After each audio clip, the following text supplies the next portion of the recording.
Have you ever looked at a really, really big problem and just thought, where would we even begin? You know, the kind that seems completely impossible to solve?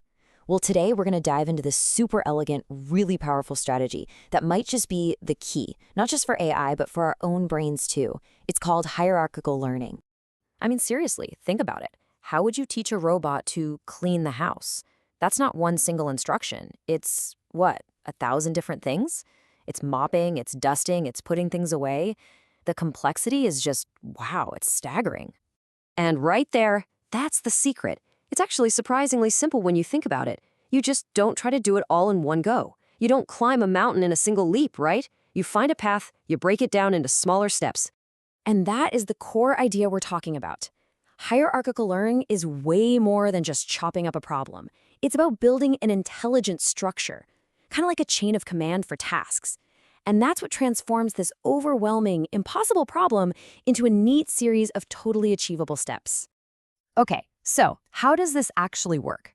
To really get a feel for it, we need to look at the three main building blocks that give this whole approach its real power. So first up is this idea of having different levels of abstraction. Think about it like a big company. You've got the CEO at the very top. Their goal is super general, increase profits. They're not telling everyone what to do minute by minute. That big goal then trickles down to managers who break it down further, and then all the way down to the employees doing the super specific things, send this email, write this line of code. It's the exact same principle. The next big piece is modularity. This basically means your system isn't just one giant tangled up mess. Instead, it's built from these independent, specialized parts, or modules. It's kind of like having a team of experts, right? You've got a specialist for navigation, another one for recognizing things, another one for the actual cleaning. Each one is a pro at its job, and that makes the whole system so much stronger and way, way easier to deal with. And here's where it gets really brilliant: scalability.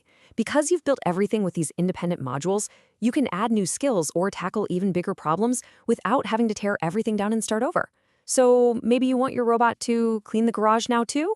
Well, you don't have to reprogram it from scratch. You just tell the existing navigation and cleaning modules to get to work in a new place. It's incredibly efficient. This chart really lays it all out, nice and clear. On one side, you have the organized, flexible, hierarchical approach. And on the other, you've got what's called a flat or monolithic approach, which is basically a giant ball of spaghetti code.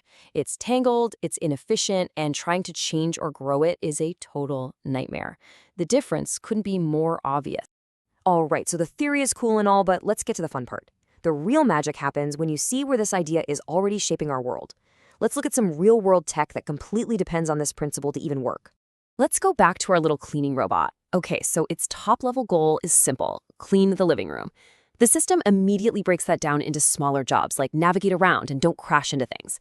Then those jobs get broken down even further into the most basic actions: turn left, move forward, switch on the vacuum.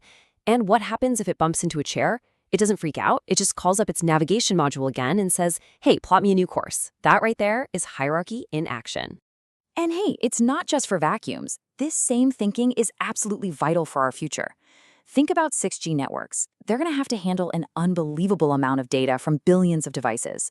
A flat, simple system would just collapse. The only way it can possibly work is with a hierarchical architecture, where different layers are managing traffic at the global level, the regional level, and then right down to your local tower. It's the only way to scale something that massive without it all grinding to a halt. Okay, so we've seen this in our machines, but now we get to the part that I think is the most fascinating. This amazing problem-solving strategy, well, it's not something we really invented for computers. It's something we discovered. This comparison is just perfect. It turns out our own brains work this way. The AI networks that learn to recognize images, they do it in layers. They start by seeing simple things like lines and edges, then build those up into shapes, and finally, they can recognize a face. And what about us? How do we learn a language? We start with the smallest sounds, right? We build those into words. And then we learn the rules, the syntax, to put those words into sentences. It's the exact same blueprint. It's almost like we're just reverse engineering how we already think. So the bottom line is, this whole thing is just fundamentally human. We do this all the time without even realizing it. When you're cooking a new recipe, planning a vacation, or tackling a huge project for work, what do? You naturally break that big, scary challenge down into a hierarchy of smaller, bite-sized pieces. Okay, so let's zoom out. What's the big takeaway here? Why is it so important to understand this one concept? Let's put all these pieces together. When you boil it all down, hierarchical learning is basically the master strategy for dealing with complexity. It's the trick that turns impossible-seeming tasks into a simple series of possible ones. It's what drives the efficiency and scalability in our most advanced technology, everything from AI to 6G networks. And maybe most importantly, it's a mirror. It reflects how our own minds have evolved to make sense of a complicated world. So I'll leave you with this question. This pattern is literally everywhere once you start looking for it. Tackling climate change, designing smarter cities, even just figuring out your own personal goals. Now that you can see the blueprint, where do you think you'll see it next?